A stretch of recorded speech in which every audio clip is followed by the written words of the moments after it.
Canada works, in my view, because of individuals. Individuals like you find in this book. None of them are people you've probably ever heard of. They're just kind of ordinary people who do ordinary jobs, and you listed off some of them. But you try to imagine a world or a country where there is nobody in those jobs. Then the country wouldn't work. How can a set of skills lead you down the path to success?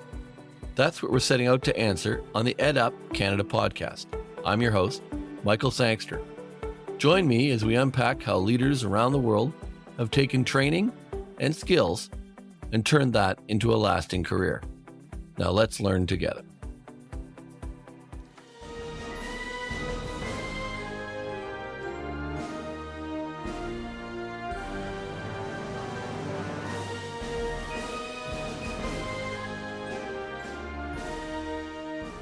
Welcome back to the EdUp Canada podcast.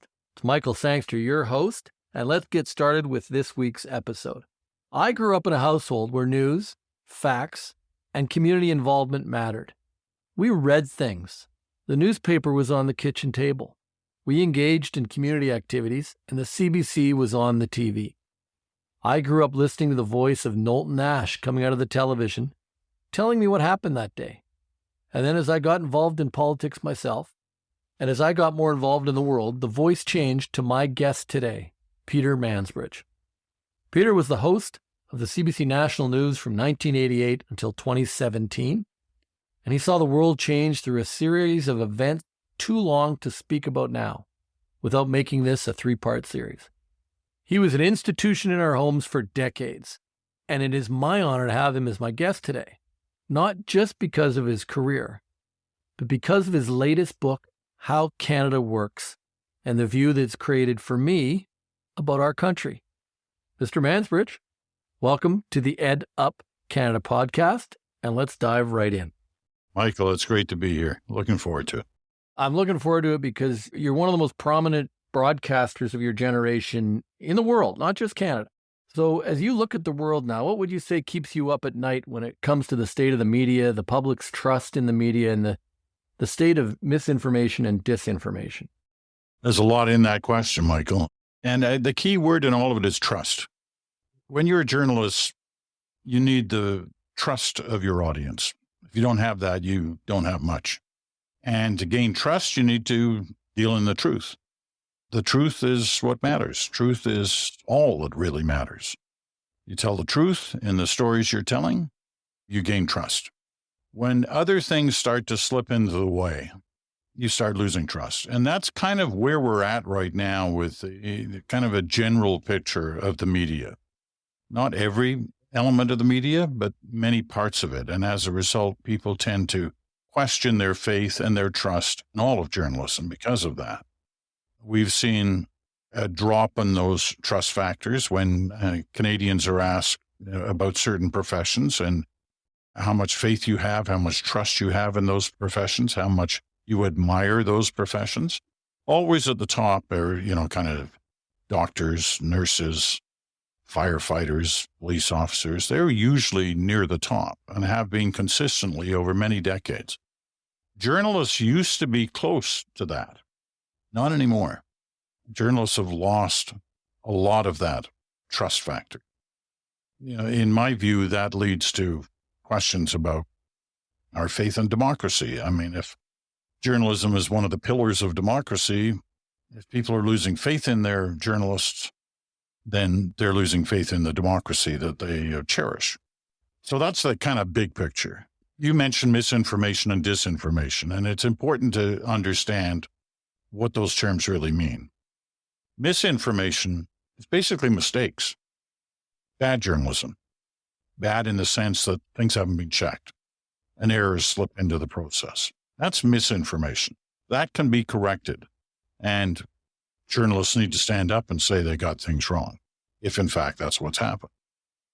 Disinformation is a whole other thing. Disinformation is put forward by those who are trying to influence the story in a way that makes them look good, makes their side in an argument look better than it should be, because the disinformation is disinformation. It's not true. It's not the facts. So you got two different things there. One is controllable by journalists doing a better job. The other is controllable by reporting disinformation and ensuring people understand what's disinformation, where it's coming from, and why it's coming from there.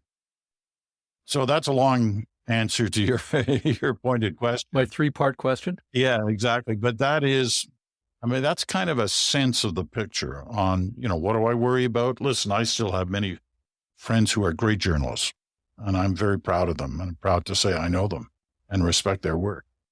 But unfortunately, the business itself has had some rough spots. It's had rough spots on resources, in terms of how different news organizations are financed. It's had rough spots in the closures of certain venues, certain platforms in journalism, and a whole kind of reshaping of the landscape, especially in television, of how news is delivered to an audience. So there's a lot of things going on here. It's interesting. I'll jump to, we just went through an interesting debate around international students in Canada. And the organization I work with the career colleges, had to rely on others' data because no one would believe our data. And we purposely waited till we had the government data. It was interesting because I think you'd be biased, obviously, from your time at the CBC. But it was the CBC that did the hard work to review the data we got from government. And they had the resources in their Toronto shop to go deep and make sure the data was accurate before they went out. But I stay awake at night worrying we don't have the resources inside of our media institutions in this country to protect facts, protect the story being told properly. It was interesting to see when they had the team and they had the resources, they did a great job. Well, I think you have reason to worry about those things, and good for yes, I spent, half a century at the CBC, so I am biased towards the CBC, but I'm not blind towards the CBC. And I recognize the issues that it had when I was there and used to fight for certain things, and recognize that there are issues surrounding the CBC now. But clearly in this one particular story that you're talking about, they use their resources well to dig deep, as you say, and that, those aren't easy stories to deal with. It's easy to run with the story because somebody spouts something off in terms of an issue like international students, and sort of that becomes the headline, and people don't go deeper than the headline. That's a problem on issues that, like this one, that need some time and resources applied to them. And good for the CBC that they do that. Many other news organizations, it's not that they don't want to, it's that they can't, because they don't have the resources. And when the politician has a podium and a flag, as I always say, and they stand in front of it, make their speech, it's hard to discount what they have to say either, right? That's right. It's an interesting balance. I'm intrigued because you said 50 years at the CBC. How do you stay fresh as a leader of a team like that when you were in that role for so long and keep challenging things? It must have been is it not a challenge every day to keep pushing? Sure, but I was getting pushed too. I was lucky enough to be surrounded by people who were really good at their job. They weren't afraid of me, like as fellow journalists. We'd sit at a table, we'd argue through stories every day. I used to say to young journalists, if you find yourself in a newsroom where there's no argument or there's no debate about the stories you're doing, you probably want to get out of there. That's not good. You want that kind of discussion, energetic discussion and debate over, the stories that are leading the show, how much time we're spending on certain stories, not on others. In some cases where we're not spending any time on certain stories. You need to have that discussion. I looked forward to those meetings. Sure, I won my share of of the arguments, but I lost my share too. And that's good. That's what should happen in a smart, good, diverse newsroom. We jump around a little bit on this podcast, but I want to just stay on this for a second because you're an hour every night on TV. How many hours would you put into that day to get ready for that big hour? And I can tell you, I'm enjoying being here with you today, Peter, because I grew up watching your show at night, and it was well-informed, good journalism, and told me what was happening in the world. The only place I get that these days that I really embrace is I enjoy Anderson Cooper. I enjoy the first half hour of his show because you get a good synopsis of what's happening. So how much time and effort goes into a day to get prepared for that? Well, there were a number of editions of the National, but the main one, at least when I was doing it, the main one was 10 o'clock at night. So, I'd kind of cruise into the studio about 10 to 10, do the show, and I was home by 11. I have a feeling that's not true. Probably around noon? My first meeting was at 9 a.m. Yeah. And that one I'd do by phone. That was a conference call with the senior editors where we were discussing what had happened overnight, what was likely to be happening during the day, which stories we wanted to pursue, where we were going to pursue them from, how much time we wanted to spend on certain stories, and whether we take it beyond just the news headline, but also into the second half of the program, which could involve a panel discussion or a feature interview or a mini documentary, anything like that.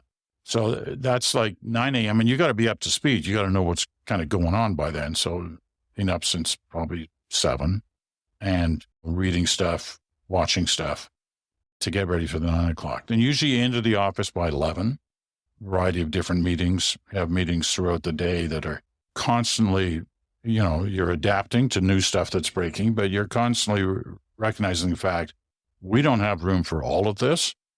So what are the decisions we're going to make about paring things down? By 5 o'clock in the evening, you've kind of locked into, barring any sudden new stories, you're kind of locked into a plan for the program. And then it's just finessing everything to make sure it's right, the production's right, the scripts are right, all of that. Guests are right. Thinking through, if you're doing interviews on the program as well, what approach you're going to take in those interviews. So listen, you can make the day as long as you want. All the anchors who I know and respect, not just in Canada, but in different parts of the world, kind of had the same approach as I did. As you're 24/7. But others take it a much different pace. And to each his own, I guess. I used to enjoy, I'm going to ask you a question here about what was kind of the craziest moment or the biggest live thing that came out of nowhere for you. But I always enjoyed watching your Canada Day. You genuinely seemed like you were enjoying Canada Day.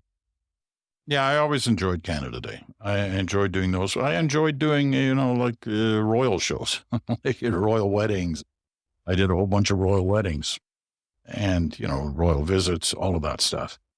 They balance off the big shows you do that aren't like that, whether it's 9/11 or Attack on Parliament Hill or war shows. The unscripted shows for me were always the most fun. Because in that anchor position, you're trying to feel what the audience is feeling, no matter what the kind of show it is. You're trying to ask the questions you think are being asked at home.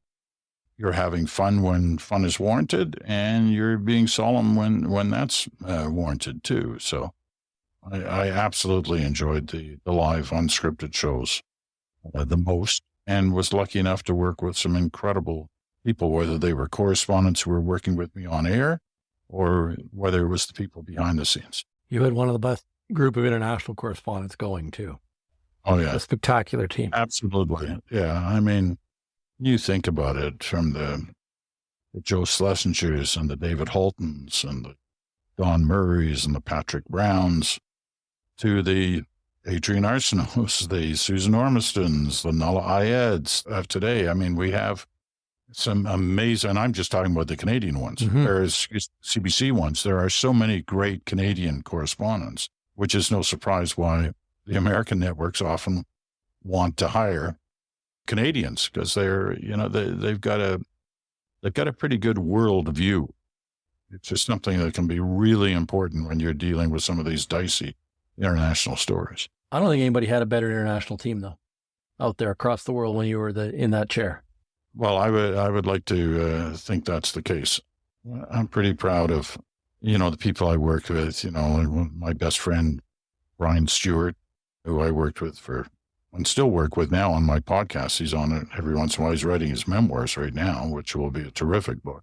But on my podcast, just the other day, I had Nala Ayed, who's written a new book.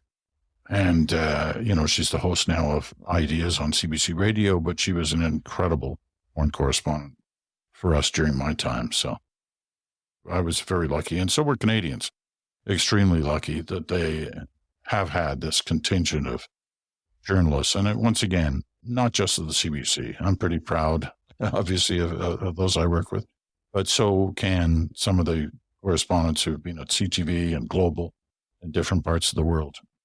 We talk to our students all the time about there's no career path, there's no straight line. And we can't leave here without having a moment and talk about your discovery. Because the story is it's incredible. I don't know if enough people have heard how you got into the CBC. Yeah, this is a story that's hard to tell to students today. They look at me like I've got 6 heads. How could this possibly happen? I mean, look, I am not proud of my early days going through the educational system. I did not finish high school, and I didn't go to university or college. I did go in the Navy, which is kind of like some of that, but I didn't make it through that either. So I wasn't exactly hanging up, the big accolades along the way.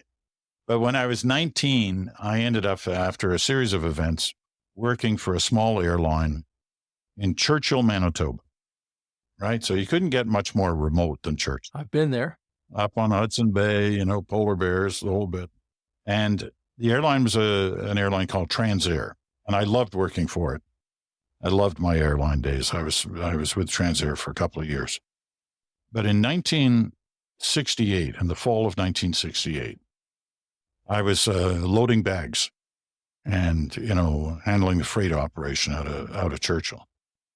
And one day the ticket agents were extremely busy with people trying to get on a flight to Winnipeg, and they'd oversold the flight, which is something we used to do all the time because lots of people didn't turn up.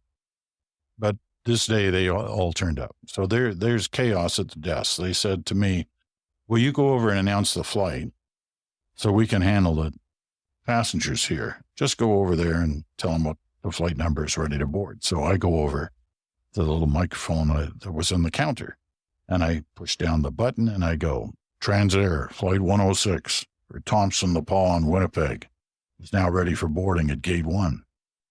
Now, we only had one gate. It was a very, very small airport.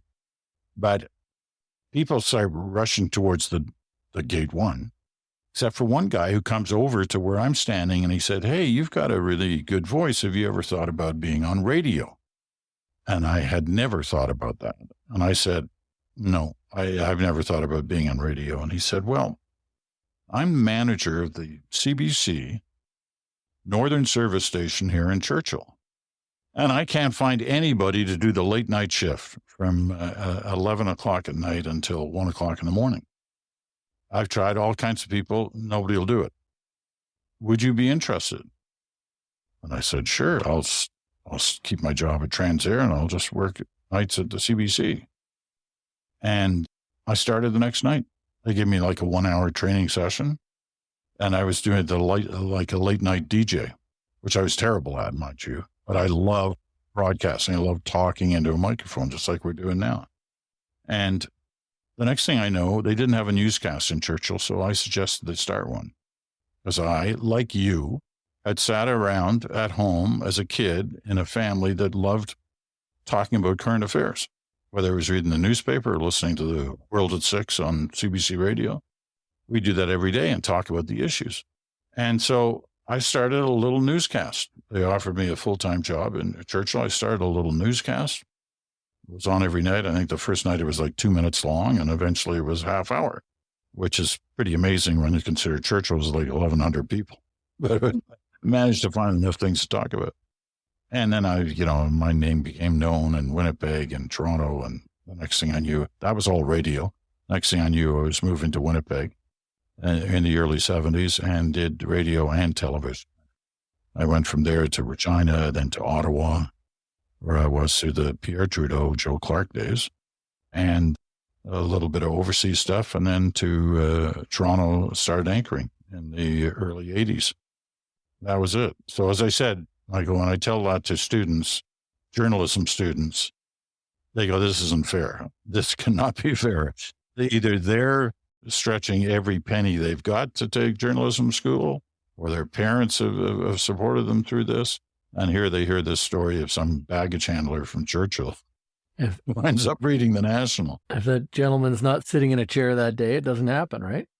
That's right. So it's interesting. I grew up in Winnipeg, and I want to move over to your book because I found it quite interesting. When you talk about your own education career, the average student in a career college right now is usually around mid-30s, about 60% female. It's a different audience. It's a second chance. It's a first chance for some to have post-secondary education, but it's kind of similar. But what I really enjoyed your book, and it's funny the stories that popped up. The manager at the Pole Park Mall, which grew up spending far too much time with the CBC down the street from there, and I enjoyed the small town mayor from Nanton, Alberta, with her struggles to manage budgets, and then interesting the window washer in Edmonton talking about what it's like to wash windows.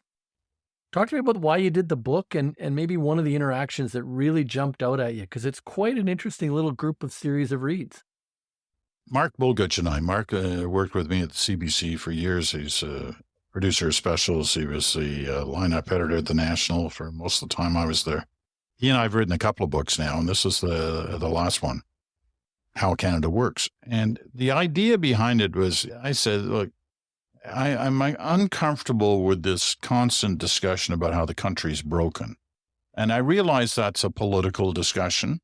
And I realize the need to have that discussion on a political level. But there's more to how the country works than how some of the bureaucracies work. Canada works, in my view, because of individuals. Individuals like you find in this book. None of them are people you've probably ever heard of. They're just kind of ordinary people who do ordinary jobs, and you listed off some of them. But you try to imagine a world or a country where there is nobody in those jobs. Then the country wouldn't work. You don't have the dairy farmer in southern Manitoba, or the parole officer in northern New Brunswick, or the music teacher in Newfoundland, the window washer in Edmonton. You obviously like that story, Michael. I'll tell you why I liked it, because, well, first of all, I'm afraid of heights, so I could never figure out how the hell these people did that. Like, how did they go up on the side, attach themselves to the side of a building and drop 30, 40, 50 or more floors washing windows? And so I found this fellow in Edmonton who does that for a living. And I said to him at one point, I said, how important is this really, washing windows on a high rise? And he said, well, if we don't wash those windows twice a year, within a couple of years, you won't see out of those windows. That's how much dirt gets on them. And you don't think that those buildings pay for window washers because they just want to, help out people. They do it because they got to keep those windows clean. And when you consider whether it's an office tower or a condominium building, if people couldn't see out their window, they would not be too attracted to that position or that job inside. So that's why it's important. That's why it helps make Canada work, just like all the other ones. The funeral director in Toronto, in the book, there's 26, 27 different people who we focus on their jobs and how those jobs make the country work. Air traffic controller in Halifax, I could go on here, but they're all fascinating jobs, fascinating people, most of whom, when we contacted them, said, I'd call up and say, hi, it's Peter Mansbridge. And they'd say, yeah, sure. And I'd say, no, I'm serious. I'm really interested in talking to you about your job. And they said, well, yeah, my job's nothing special. And I said, well, I don't know. Let's talk about it. Because I would guess this is kind of important for the country to have people doing the things like you're doing. And so the more we got into it, they each kind of started to accept that. But more importantly, they also accepted the fact that they had not looked at other people in the same kind of way, and how we're all kind of connected. We're all doing stuff that benefits each other through our jobs.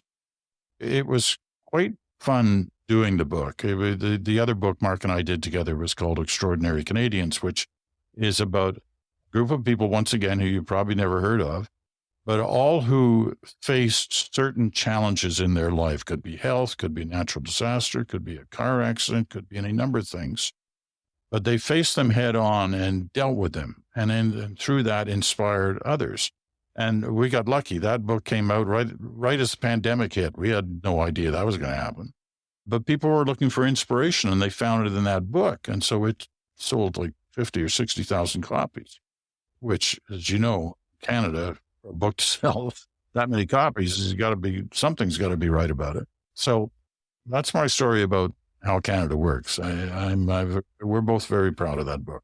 It's a great read, and your 50 or 60,000 reminds me of my friend Lloyd Axworthy talking about his book on foreign policy, and his goal was to get the book signings done before they were in the clearance bin, because he knew the value of how many people were going to read a book about foreign policy, but he wanted to write it. Right. And exactly. So it's an interesting story. I actually enjoyed, because when I dove right into it, I own a little restaurant, Perth, Ontario, a little steakhouse there. So I enjoyed your introduction right away about getting pulled over by the police there while being the national anchor. That's right. Funny how things come full circle. But I actually would go back to your introductory comments about trust. And I think the more we talk about these roles and these people doing jobs, so we can denigrate and we can knock down the police, but man, would we be in a bad place if we didn't have a professional police service in this country or a professional military. So it's a dangerous game. Yeah. No, you're right. And you can say the same about so many different professions. You know, you go through the list, like we sat down when we decided to write this book. There was no science to coming up with the list. We said, okay, if we can come up with 24 professions here, what would they be? What things have either Mark, in his case, or me, in my case, what have we admired over time? And so, we quickly came up with a list.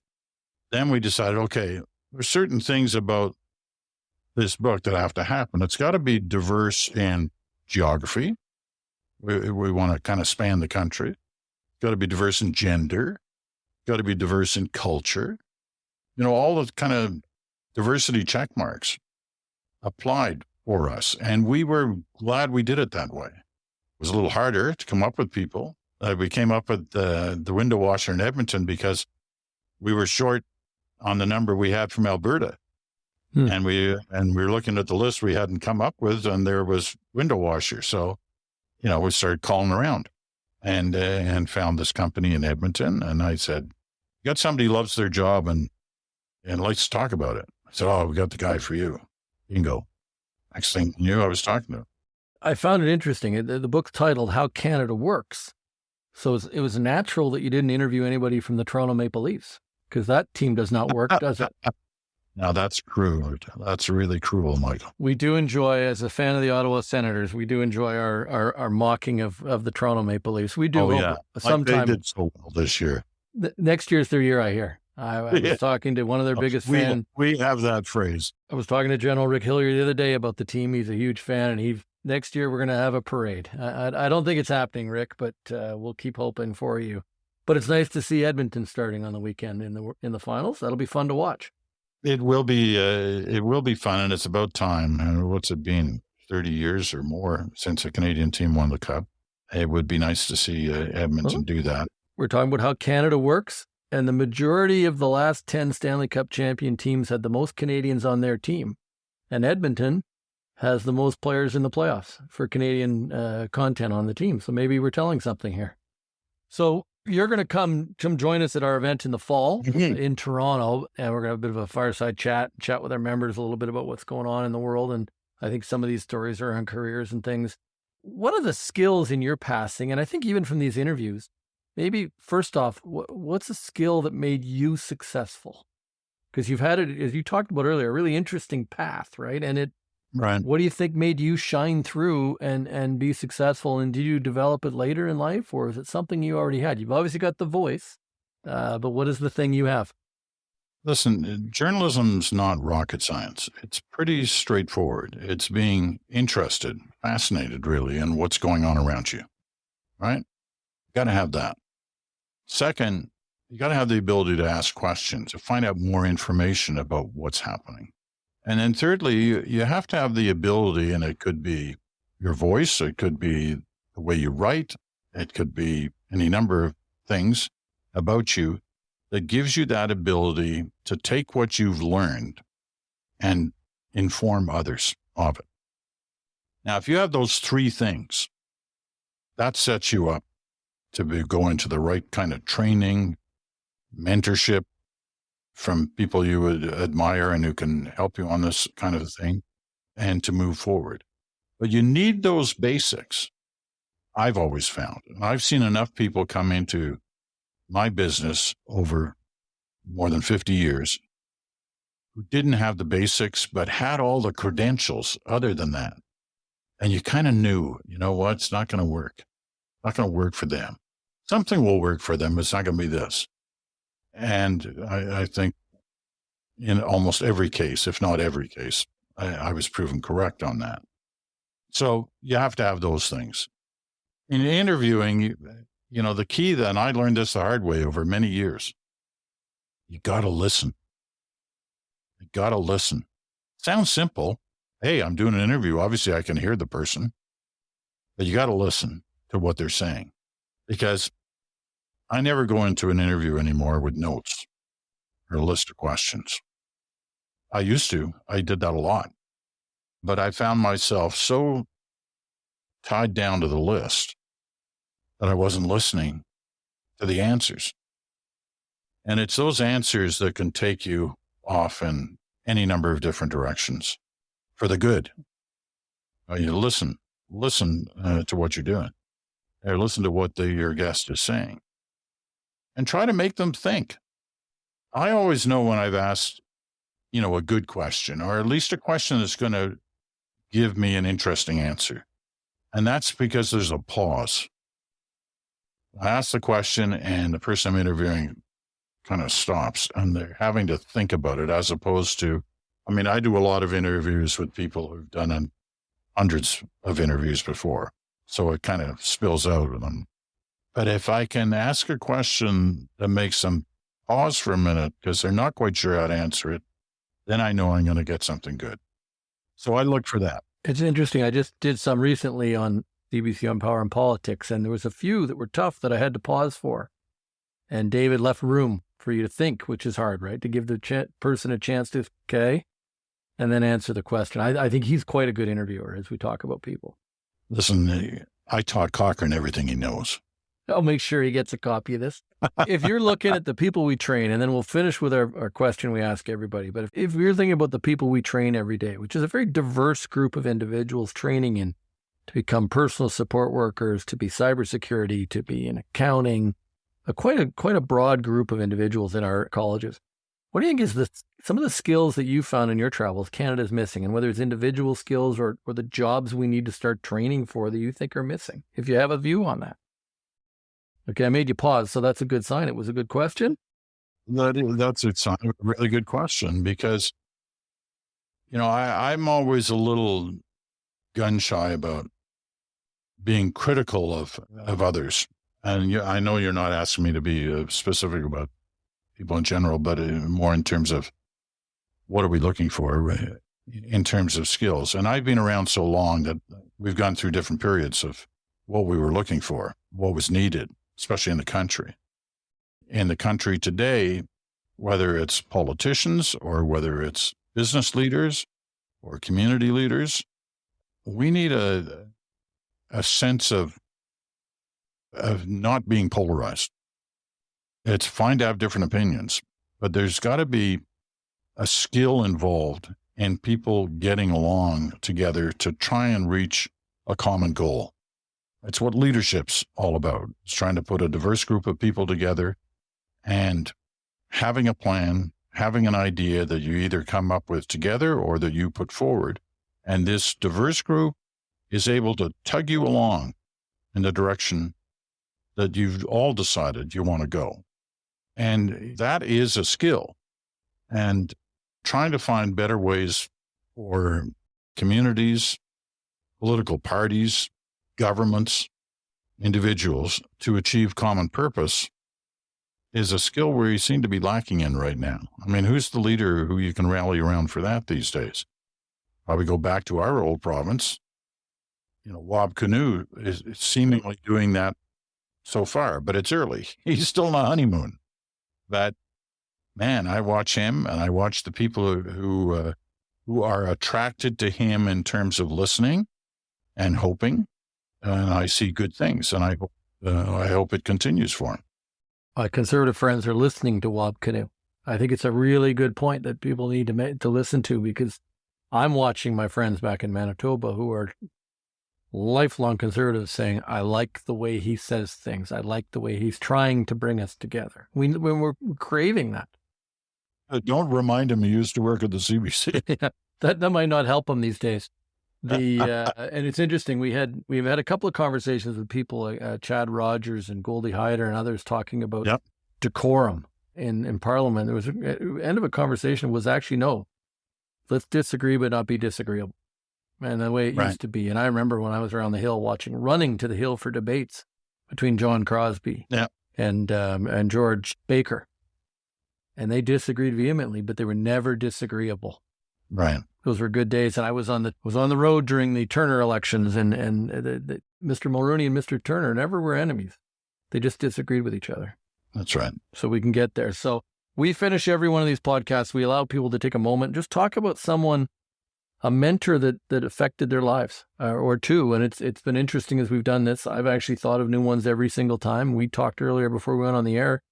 The one I mentioned in the first episode was a mutual friend of ours, Mike Robinson, who I served on the National Executive of the Liberal Party with, and was an incredible advocate for me and friend and mentor. And I don't think I made a career decision without calling Mike, and we lost him too soon. Sure did. Sadly, but I'm interested to see if there's someone you would think of that would be a mentor that helped you, guide you on your way. Well, I was lucky. I spent about 8 years or so in Ottawa through the late 70s and the early 80s. So I met a lot of people, some of them were also friends of yours, who in fact, while they never would have thought themselves mentors to me, were in fact mentors. And Mike is a good example. I learned so much from Mike, whether it was covering a story or whether it's playing a round of golf. And there's many people like him who are still friends of mine. We lost Mike, as you said, way too early. But many of the people of that same crowd are still, friends of mine and who I talk to. But in the classic sort of kind of mentor sense of the word, I'll give you a name who you probably don't remember, but he was a reporter based in Winnipeg. He worked for the National. This would be in the 70s. His name is Colin Hoth. He was a Brit, expat, had been the Hong Kong correspondent for a time, been in different places in the world. He used to come up to Churchill because he covered all of Manitoba. And he met me when I was really young. I mean, I was like 21 or something. And he took a liking to the way I worked. And he sent me ideas all the time about how to improve myself and how to position myself to come out of the North and work in Southern Canada at one of the main CBC stations. And all those lessons helped me get to where I got. And so I was lucky. I had lots of others. Knowlton mentioned was obviously very influential for me. But I look back to Colin Hoth as sort of the early one. I mean, I had screwed up so much in my life by the time I got lucky that day in the airport that somebody had to kind of shake some common sense into me, and for me to recognize this is a great opportunity I have here. I have to work really hard because everybody I was working against had far more preparation for the job than I had. So I had to work that much harder. But Colin Hoth instilled in me a lot of the things that hopefully a good mentor would do for anybody. Well, I appreciate the time today. It's interesting to share, and Mike Robinson would enjoy us joking about the fact he was never much of a golf mentor. For a guy who played that much, he never did get better, did he? He had the wildest swing I've ever seen. Mine's pretty wild, but it was nothing compared to this. But he enjoyed it. And I remember we went over and played at the Royal Ottawa at a tournament one time, and I was sitting with him and Peter Washburn, who you probably remember. Yeah, sure. And we were sitting at dinner. It was just the three of us at a table, and Mike excused himself to the bathroom, and 15 minutes later, Peter Washburn stood up and said, "I think Mike's gone home." He left us sitting at the table for the night to do the duties, and it was a classic Mike Robinson move. So I remember the day there was one of those tournaments that he and his Earnscliffe pals had organized, Hurley and the Andersons and others. And Mike on that same day had bought himself the car he'd always treasured he wanted. It was a Land Rover. There was only one thing he didn't check. That was the height clearance. He He couldn't. drove into their building and he hit the top on day one of his Land Rover.